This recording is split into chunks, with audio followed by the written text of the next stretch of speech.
Liberation greetings to all and sundry, my dear people of Amazonia, fellow brave warriors of our liberation movement. Accept liberation greetings from me, Comrade John Akuro.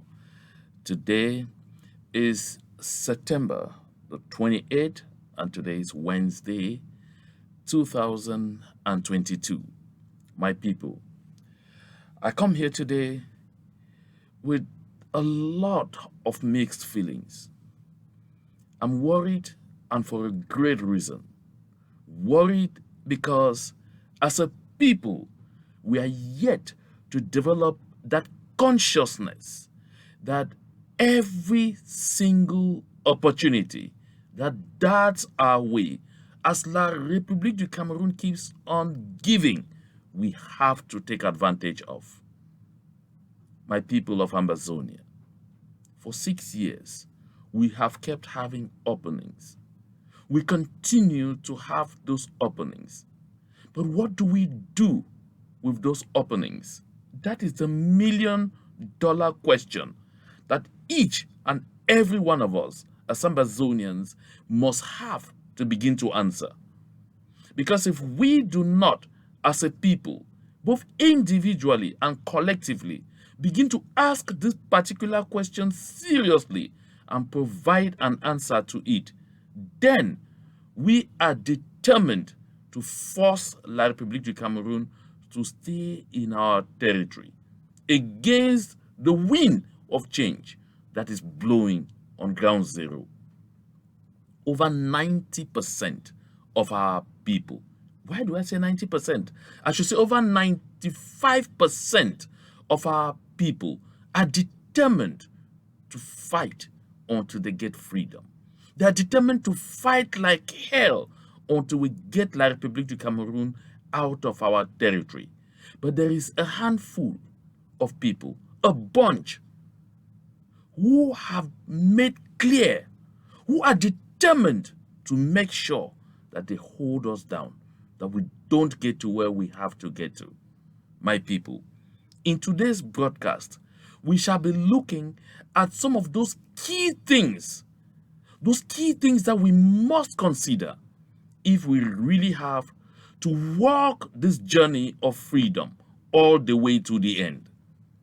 Too often, I hear people calling me or sending text messages and saying, you the leaders, it is the leaders. No, it is not only the leaders. It begins from you. It begins from me. It begins from each and every one of us. Yes, as a people, we all have the power to put an end to the cacophony. If we determine, both individually and collectively, to put an end to this cacophony and steady the course of our ship and focus only on the search for this freedom that we all seek, we will get there before we ever know it. But if we continue in the direction in which we are moving, it is true that freedom is still bound to come, but the cost of it will be enormous. The cost of it will be enormous. In this introduction, I'd like us to go back to Google, find out what happened to the East Timorians. East Timor had the opportunity to do this thing in one go, but it was also nixed by greed, by avarice, by the unquenchable thirst for power, by division, which eventually gave room for the misguided Timorian or East Timorian elites, who were also so determined to hang on to the sinecure benefits they were having from Indonesia. And it forced the Timorians to have to do it twice. Only the second time were they able to correct the errors of the first time. But in modern times, my people, do we need to go down that route? Do we need to have the opportunity to end this thing once and for all? And we determine that we must go a route that is not the best. This is the theme of our reflection this day. La République du Cameroon continues to give by the day. The bad headlines that emerge from there tell the world exactly where La République du Cameroon stands in our territory. But unfortunately, we never let out even the least opportunity to equal those headlines with things that will remove the focus from La République du Cameroon and bring it on us, albeit negatively. My people of Ambazonia, the dust is beginning to settle on the just ended General Assembly of the United Nations Organization. And of course, as usual, there is nothing to write home about. Let's take a gentle break, and when I come back, we will delve into some of these very important things that show exactly that as a people, we must be minded to take the decision that has to be taken, and the time for it is now, not tomorrow.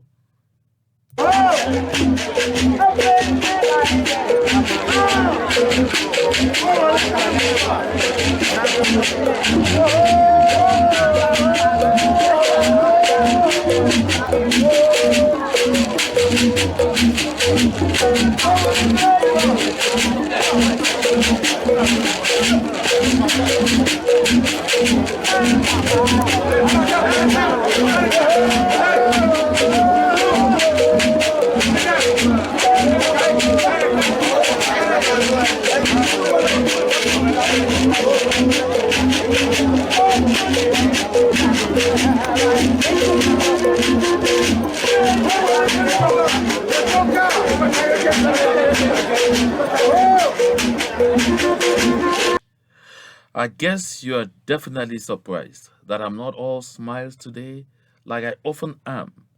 This is because the stakes are too high, and the things that we need to do are so serious. So, my people, as you join this podcast, continue to share or share. Share the link as much as possible. Let's get as many people as possible to share in this message of this day. Because, my people, there comes a time where we really must be brutal in our thought pattern, brutal in our actions, and brutal in the decisions we take in order to steady the ship. We can't continue to be soft on attitudes that are not working, that are not helping, and think that as a people we will still be able to overcome at the time we should. That is not going to work. So therefore, because La République du Cameroon continues to lead an assault on this channel, please go ahead, share the link as much as possible for this live broadcast. And for your sake, look always at your personalization buttons. Just by the place where you click to subscribe, there is the bell, the icon of a bell. Click on that icon and then you click personalize. When you do that, it will indicate to you that you will receive alerts. And do this constantly, because what the tech companies do is simply deactivate that personalization. You remain subscribed, but you don't see alerts when I'm doing a live show. So, my people, let us move into the viv of the matter. Listen, the news headlines of the past few days were definitely not the kind of thing La République du Cameroon would expect.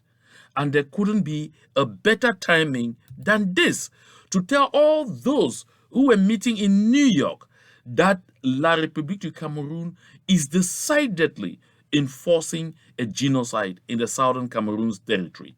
And for the first time, an apparatchik of the government of La République du Cameroon, the mayor of Yaounde, Mr. Heli Ubango, he couldn't bear it anymore, that he had to come out with a press release and call the perpetrators by their names and said it is the military of La République du Cameroon that carried out these exactions on some two innocent women who know nothing about what is ongoing at this moment between the government of La République du Cameroon and the self-defense volunteers of the Southern Cameroons and the entire Southern Cameroon's public in general.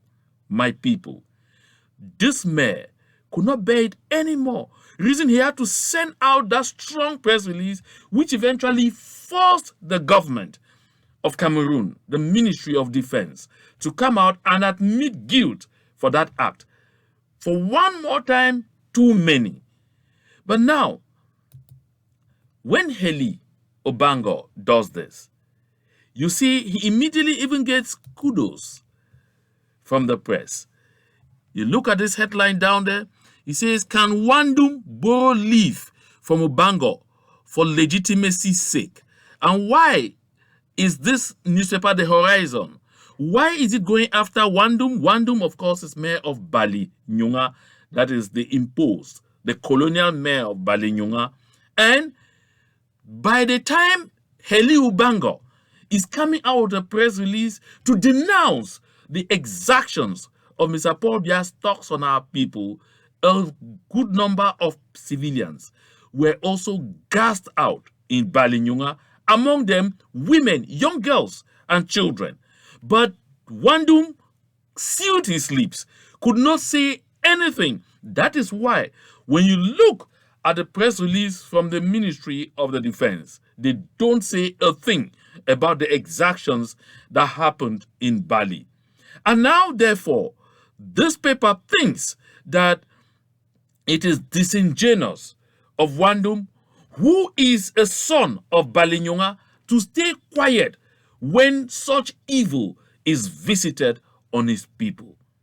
Again, something comes to mind. When you look at this headline, you have the feeling that Obango Heli is such a wonderful saint, is such a very patriotic Southern Cameroonian. Of course, we know he is not, because he accepted to be appointed by Yaounde as mayor of Yaounde. But again, you will say, okay, as a human being, he was so overwhelmed that he had to complain. But my people, there are other calculations. Mr. Obango Heli's concern has been that by that action, the government of Cameroon was reigniting the revolutionary or the liberation flare in Yaounde, a place he believed he had created enough infiltrators to be able to send out those he called, terrorists, referring to our self-defense volunteers. So he believes that the place was beginning to have calm. Normalcy, according to him, was beginning to return to Yaounde, and that by this action, the population is going to be reminded of the fact that they are still a conquered people, that they are still under colonial domination from La République du Cameroun. That is the calculation of Obango Heli. But all the same, despite that calculation, it gave us an opportunity to also let the world see exactly what we keep talking about the exactions and the actions of La République du Cameroun on our people. At the same time, you also had this headline: 3 BBH workers arrested. By who? By the government of La République du Cameroun. And what is supposed to be their crime? A fake accusation that they are accomplices of our self-defense volunteers, that they are accomplices of Ambazonia, that they are promoters of the independentist school of thought, and that they are therefore against the wishes, actions, and the determination of La République du Cameroun to perpetrate colonial rule on our people. Now, the claim is that these workers continue to treat Ambazonian self-defense volunteers who are wounded at battle with La République du Cameroun. But at the same time, La République du Cameroun does not complain that these same workers treat their soldiers free of charge, whereas at the same time, they tax exorbitant sums from Southern Cameroonians. And a lot of these people that they even accuse to be Ambazonian self-defense volunteers are not even connected to these groups. A lot of these are civilians who are rampantly wounded by La République du Cameroon's military when they just begin opening fire on anyone they meet after they are frustrated by their inability to overwhelm the self-defense volunteers, a ragtag untrained militia. My people of Ambazonia. These headlines demonstrate more than enough that La République du Cameroon is continuing to create trouble on our people, to fan confusion in our land, and to affect negatively the lives of the civilian population. This other headline says it again. Workers threaten strike as military arrests colleagues for treating amber fighters. Of course, we all know what the Geneva conventions that govern the management and exercise of armed conflict around the world say, what those conventions say about this kind of situations. Of course, hospital institutions are not to be violated by either parties involved in a conflict. And hospital staff who have taken the Florence Nightingale oath have the obligation to treat the wounded people from either side.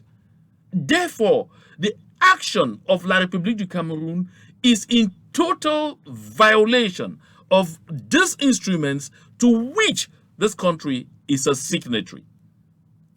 And now, therefore, these are the kinds of headlines that when they go out there, we tweet and tweet and tweet and tweet, and the world begins to see with us that as a matter of fact, we deserve to send this kind of people out of our territory. The world begins to see the extent of the carnage that is being visited on our people. My only concern, and which should also be your concern, is our ability to mitigate this kind of headlines by our own actions. And listen, people, this is what pushes La République du Cameroon and some of their friends around the world to start coming up with a narrative that suits the federalist school of thought, that perhaps if they were to give power to a southern Cameroonian in the Third Republic, it could, in a way, resolve what they call the Anglophone problem. Fortunately enough, the Post, in this article, makes clear that the marginalization, you see that? They say a Francophone politician says an Anglophone president can fix marginalization problem. And again, it brings to the fore this whole issue of the kind of discourse that goes around in the world sometimes, that the problem we have with La République du Cameroon is simply a governance problem, which is not. Sometimes they also want to push so strongly this narrative that the conflict between the southern Cameroons, or between Ambazonia and La République du Cameroon, is as a result of language, which is also not true. A few days ago, I granted an interview to a South African outlet. Of course, I'll be able to get a copy of that interview and play it on this channel so we can all share in what was said there. You see, I was confronted with a situation where some in the audience who called in that live show felt that we are locked in a battle with La République du Cameroon because of language difference, because of French and English. And therefore, my people, it shows continually that we need to keep educating the world by our actions, by the things that we do, so they know that this is not about language. It is a territorial conflict. It's not about language. It's an issue of a stolen country that we are seeking to take back from the thief. And the thief here is La République du Cameroon. And therefore, anyone daydreaming, speculating, or thinking that by getting some indigene from the southern Cameroons To be a figurehead president in La République du Cameroon will calm the spirit. You need to go back to the drawing board. You need to go back and study the history of the people of the Southern Cameroons. And of course, the francophone or the citizen or the politician of La République du Cameroon who says here that an Anglophone president can't fix marginalization knows exactly what he's talking about. This is someone who understands that the issue between La République du Cameroon and Ambazonia is not an issue of governance. It's not a problem of language. It is a territorial problem. And this one too understands clearly that in the past, they have given those sinecure positions to Southern Cameroonians, but made them empty. Because why? You have someone who says he is prime minister, head of government in La République du Cameroon. This is Yaounde Joseph. He hails from Dian. He has been around in government for a long time. He was about, well, I think, one of the longest serving directors general of ENAM. He became, I think, also the longest serving minister delegate at the Ministry of External Relations in charge of relations with the Commonwealth. And then he has also been minister for special duty at the presidency of the Republic before becoming prime minister. Since becoming prime minister, what is it that has changed in Bogongo? What is it that has changed in Dian? The road between Kumba and Mundemba, is it even passable? I mean, just passable. Don't talk about tarring. What has changed? There is nothing ever. Why? Because he has no power. And of course, we have seen over and over just how he has been thingified, reduced to nothing, reduced to reading newspapers in his office. Because Mr. Ngongo, Secretary General at the Presidency of the Republic, runs both the Prime Ministers, runs the government. He runs the government besides running the Secretariat General of the Presidency of the Republic. And this is not the first time. Because anytime you have a citizen of the Southern Cameroons occupy any position in La République, they keep a counterweight. You will have a minister with a Secretary General who is all powerful, or a Secretary of State who is more powerful than the minister. Of course, at the Prime Minister's office, the Secretary General is always recognized as a real Prime Minister. And that has happened across the board. You have ministers in ministries where you have directors proposed by them who become more powerful than them and even talk them down simply because they're Southern Cameroonians. So there is no point ever even having that kind of debate. And I say this because more and more, as they keep doing everything to push fragmentation in our midst, to push division in our midst, that is the kind of discourse that they want to push into the minds and thoughts and conversations among Ambazonians, so that we begin to have that thought that, oh yes, if they give us the post of president in their country, maybe it's going to be, but no, don't even dream of that. Don't even think about that. My people, the times ahead are dire. And I've said here that success is when opportunity meets preparation. When there's opportunity and there is no preparation, it is a recipe for failure. The end result would only be failure. Today, we have a huge opportunity before us to clinch this freedom, to end this thing in this generation. That is the reason I continue to say it here, sometimes even without caring about the pushback that we need to get to that point where we are selfless, where we understand that there is not any interest at all that anyone has to protect now.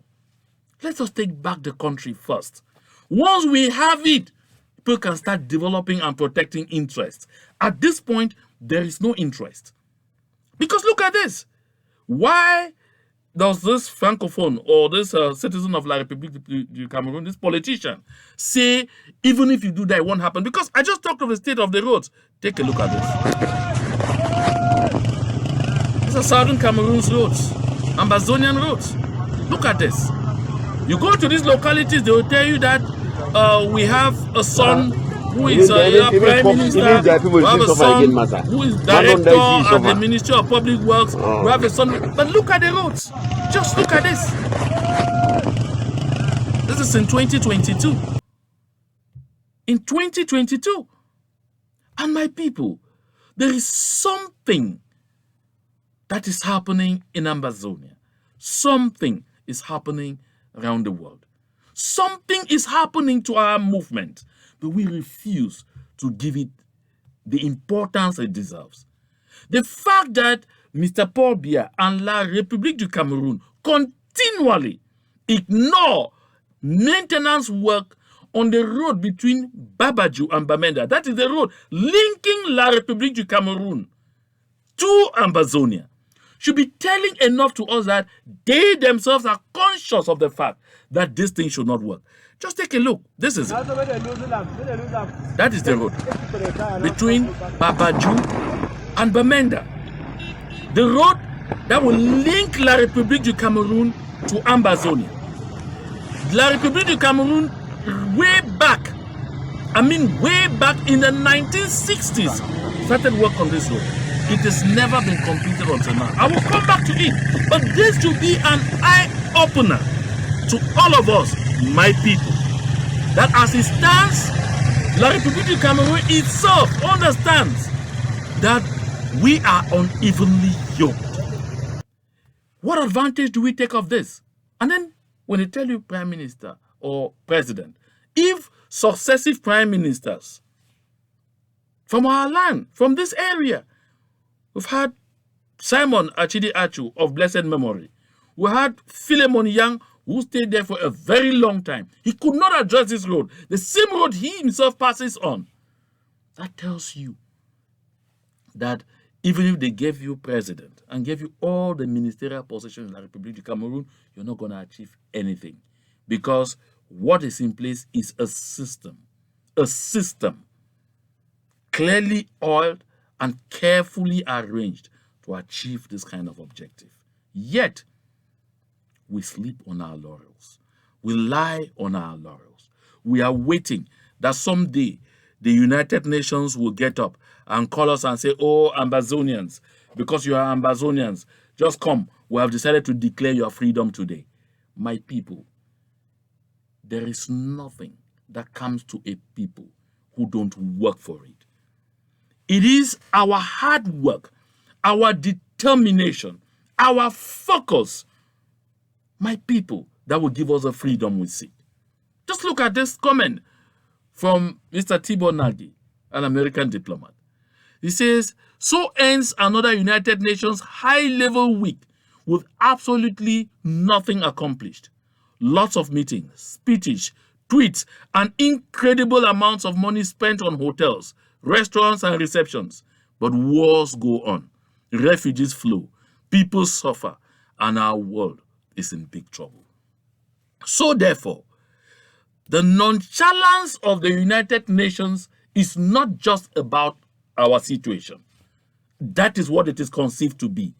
To simply take care of the interest of the superpowers that put it in place in the first place. That's what it is. I heard the Malawian president say it sounded loud and clear that Africa needs seats on the UN Security Council, permanent seats. Let me ask this question. If only with the African Union, which is simply an African affair, the African leaders cannot address conflicts on their continent without the approval of the Western powers, what will permanent seats on the UN Security Council do? Because they will still be instructed on how to vote, on when to use the veto and not when to use it, by the powers that continue to dominate our land. This tells us, my people, that as Ambazonians, we should always consider that we are on our own. And when people recognize that they are on their own, they do the things that desperate people do. Yes, because all the Secretary General did was shout. The Secretary General of the United Nations, I think I shared this the last time, it was partial, where he said the Secretary General met today, that was on September 24, with Lejeune Belambela, Minister of External Relations of the Republic of Cameroon. They discussed the overall situation in Cameroon. The Secretary General reiterated the importance of dialogue efforts to address the crisis in the northwest and southwest regions of Cameroon. Look at this. This is lip service, because we know that this same Secretary General has been a strong ally of Mr. Paul Biya to date, and even a reference to us as the northwest and southwest regions of the Republic of Cameroon. That's the telling to the effect that the impact that we are supposed to make to let the world begin to address us as Southern Cameroonians or as Ambazonians is yet to come. And this is because of the kind of things that we do. This is because of our priorities, which are not the kind of priorities that will put us on orbit. My people, after he said this, what did Lejeune Belambela do? Of course, the next day when he was addressing the UN General Assembly, he said exactly what you should have expected him to say. And he said, the Cameroon government continues to mobilize to find a way out of the crisis that is shaking the English-speaking regions of the country. He says, because of its attachment to peace, its territorial integrity, and its policy of national integration, the government of my country continues to show openness and dialogue to put an end to the socio-political crisis in the northern region, west and southwest regions. So, my people, what you get here, attachment to the territorial integrity of its nation. Look, this is the bluff La République continues to cause. This is the provocation. And Lejeune Belambela is speaking now with all this verve because they have been able to muster courage enough to end their deliberate ambiguity on the Swiss-led initiative that should have resulted to mediation, if at all things went the way they were supposed to go. Because they boldly ended that, and they are confident today that they have Ambazonia just where they were expecting to have us. They cannot make this kind of speeches. And why do they think that they have us just where they were expecting to have us? Because we are continuing to fracture ourselves. Because, I beg your pardon, we are continuing to divide ourselves on a daily basis. We are continuing to show the world that as a people, we are likely to be a serious problem to ourselves. We are continuing to give La République du Cameroun the idea, the imagination that they can actually win this on the ground. Because a divided people will never really stand strong all the way to the end. My people of Ambazonia, let me say this. La République du Cameroun knows that its day of destruction is coming. La République du Cameroun knows that its day of total confusion and chaos is coming. La République du Cameroun is aware that that moment could be the opportunity that will see Ambazonians get off their hook. Therefore, in preparation, they are doing everything to make sure even when they descend into chaos, we will not come together to take advantage. We will fight each other and be at each other's throat until they finish their differences, resolve their crisis, and then come back stronger to continue to annex us. That's exactly the thought that they have.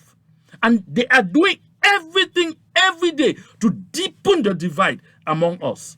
What are we doing to change this?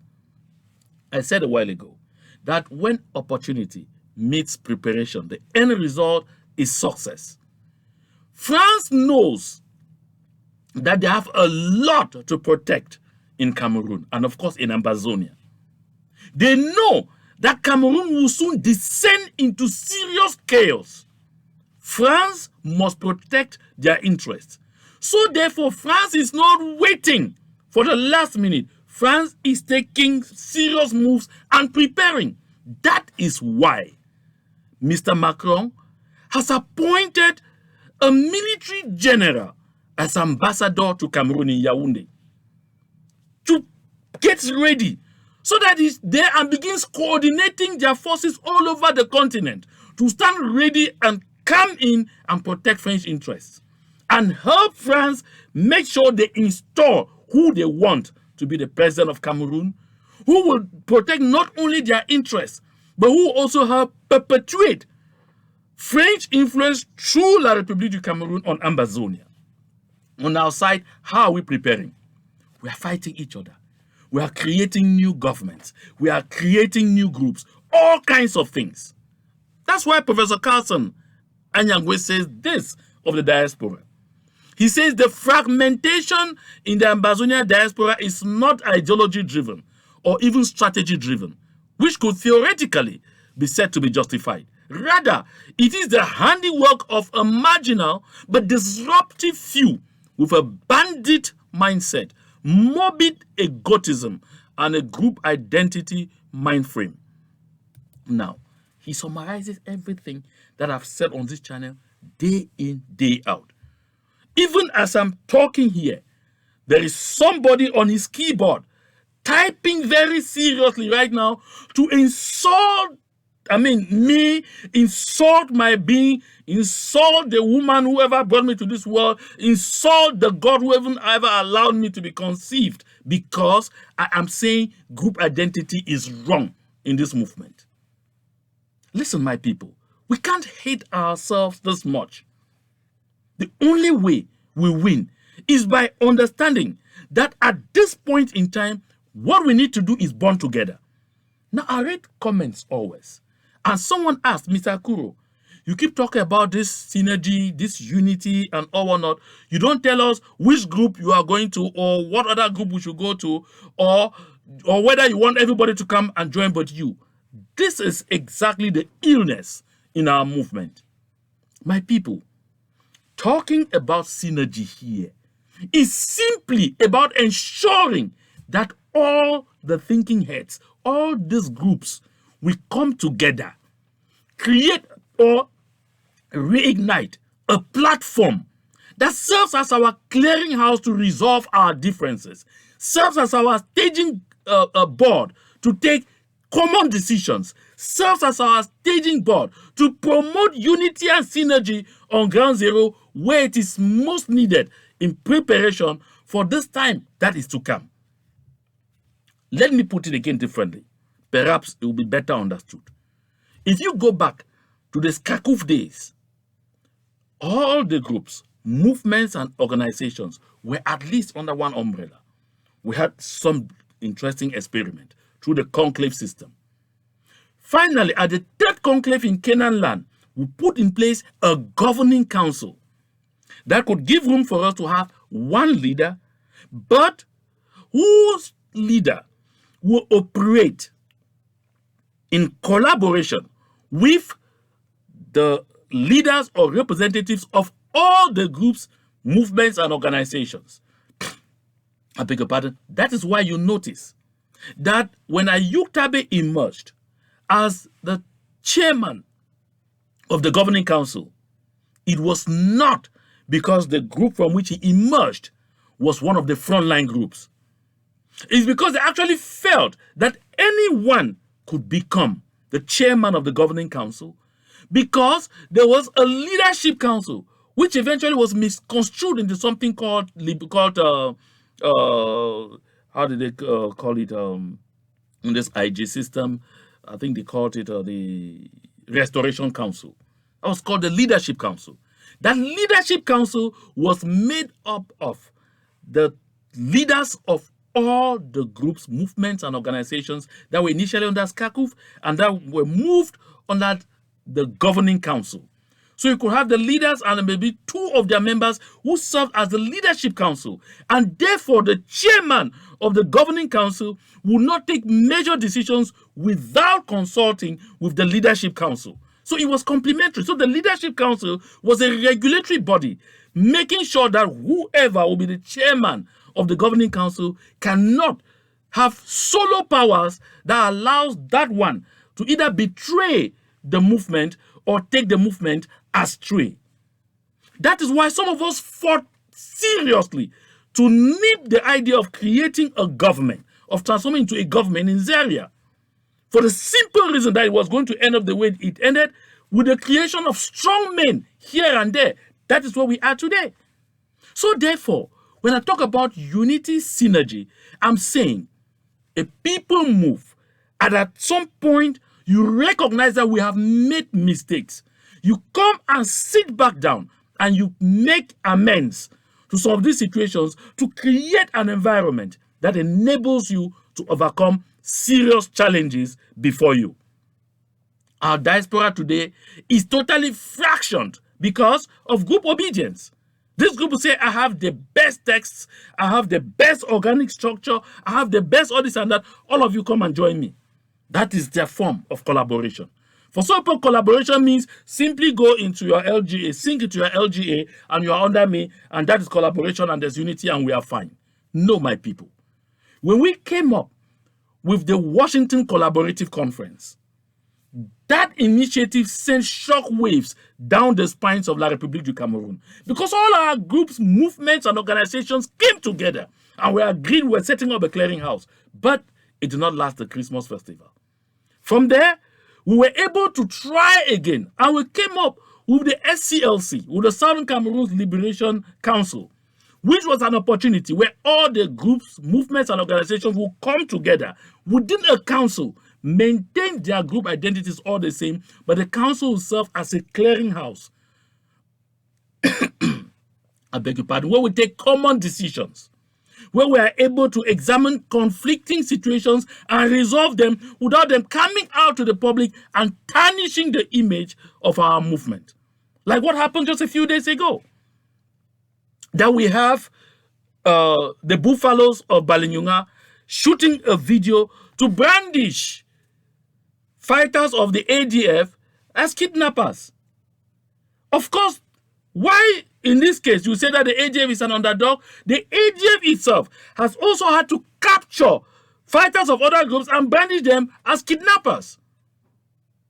Other groups have had to even address fighters of other groups as kidnappers. We don't do this and we think that we will win. You don't do that. That is why when Thibaut Nagy says this, he says, for the Southern Cameroonian and Ambazonian diaspora to have an impact on the struggle, it needs unity. Otherwise, the various governments will continue as a secular firing squad. Surely, they can agree on the outcome everyone wants, peace and justice. I'm repeating this because I used this the last time.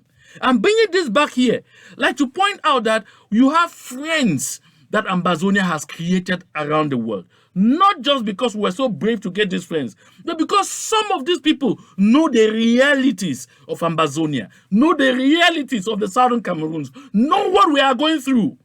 And Ambassador Thibaut Nagy is one of such. Because he not only worked in Cameroon, but he had the opportunity to touch the reality of the trauma that the people of the Southern Cameroons are going through. And sometimes when he sends out tweets like this one, even some in the leadership come out to say, forget about Thibaut Nagy, ignore him. Of course, Comrade Boheben knows what I'm talking about. Forget about Mr. Thibaut Nagy, ignore him. You cannot ignore someone, a sympathizer, who has a greater idea of what is going to happen to you if you continue down a certain route. My people of Ambazonia, when you look at things like this, Southern Cameroon's Ambazonia, disagreement over federation versus independence is understandable. But when those seeking independence start fighting each other, guess who wins? If America's independence war did same, we'll still be a British colony. And this time, it tells us shame. And this is for a fact. My people, I want to say this here and clearly now. You watching me, you are part of this problem. Don't say no. And I'll explain to you why.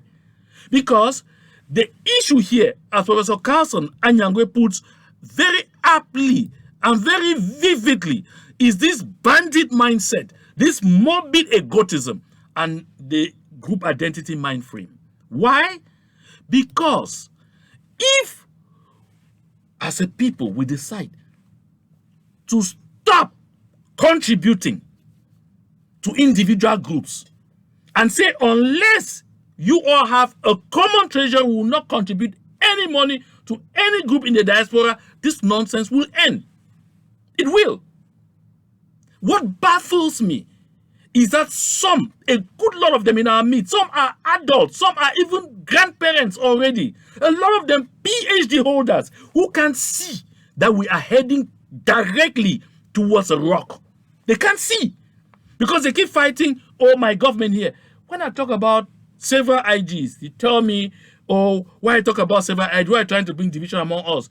This particular IG is the authentic one. The one from the Sako IG tells you that's the only authentic IG. The one from the Ayuktabe-led IG says that is the only authentic IG. The one from the Marianta Njomia-led IG says this is the most authentic IG. And the Chris Anu IG will tell you this is the only existing IG. All the others are a distraction. Why you are saying all of these things, the world is counting four of those IG groups. 4. So don't come to talk to me. I'm not inventing it. It is glaring before your eyes and mine. My people, let me say this. And those who know it will understand what I'm talking about. We came together as leaders. We sat in Comrade Ebenezer Akwanga's home. We received an Ambazonian, a Southern Cameroonian, who came in and was excited that we were able to sit together. That is when we were preparing towards the ASCPC, at which we effectively announced the creation of the SCLC. And he said, I have a lot of my friends who are millionaires in this country. If you people come together and form a single treasury, we are going to begin putting heavy money each of us. He called sums I don't want to call here. He said, a few of us can put in 50,000 each time, every month, to make this thing strong, to give you people the opportunity to, with a calm mind, prosecute this liberation fight and give us freedom. Could we take that offer? No. Group obedience. Even as I'm talking now, you are thinking, this one is my president, that one is zero. This one is my... If we don't kill this thing, and this will be killed, not by those leaders, zero. Because none of them, none. Oh, you want me to say none of us? Yes, none of us would deliberately step down. Of course, I will do. None of us would deliberately say, okay, let me step down for the order, or let me get through a merger. Because as long as they run their separate groups, movements, and organizations, raise their funds, and struggle to have their own militia loyal only to them on ground zero for pecuniary benefits, sorry, they will never see any reason to come towards this unity. Whether it will destroy our freedom expectations or not. So therefore, it is incumbent on us as the people. That's why the U.S. Constitution says, we the people, not we the leaders, we the people. And in this country, in the United States of America where I am, the people are those who have the power. So therefore, if you don't use this later power in your hands to put order in this cacophony that we are seeing in the diaspora, it's not going to help us. It will not.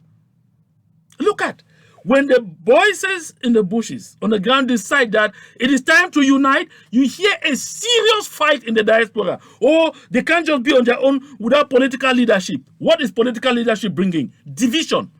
disorganization, confusion. Today, we will not be talking about somebody finding himself in the hands of others that they say he was kidnapped, and others say he was simply arrested to come and be forced to pay liberation tax. Let me tell you, Ambazonians on ground zero, abroad, wherever, are ready, willing, freely to pay that liberation tax beyond the amounts that you will even tax. But all they need to know is this is a channel through which this money can be paid, and it benefits the entire movement, not a single group. Because today, you pay liberation tax to Egg of Sea. The next minute, IG1 says they're also coming for the same liberation tax. IG2, the same thing. IG3, IG4, and then the other groups. Come on. Where are we heading to? My people, let us be organized. Let us synergize.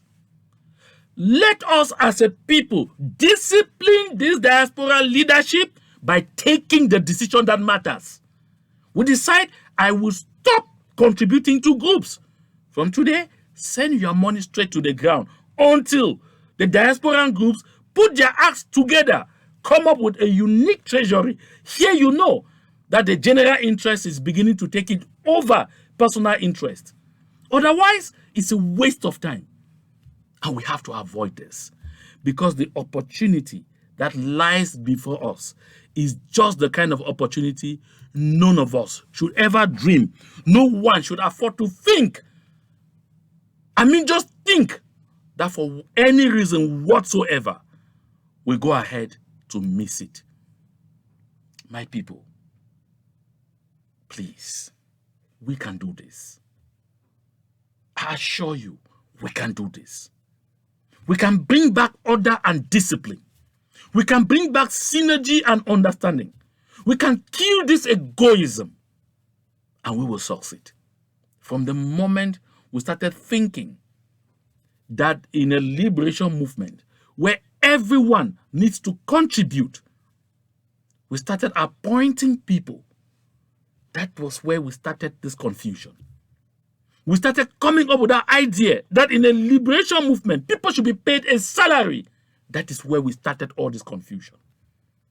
Yes, we can earn it, because everyone in the diaspora has the opportunity to work and earn money, and all should be contributing, paying their quota of the liberation tax in a common treasury put in place to ensure that we prosecute the liberation movement to fruition.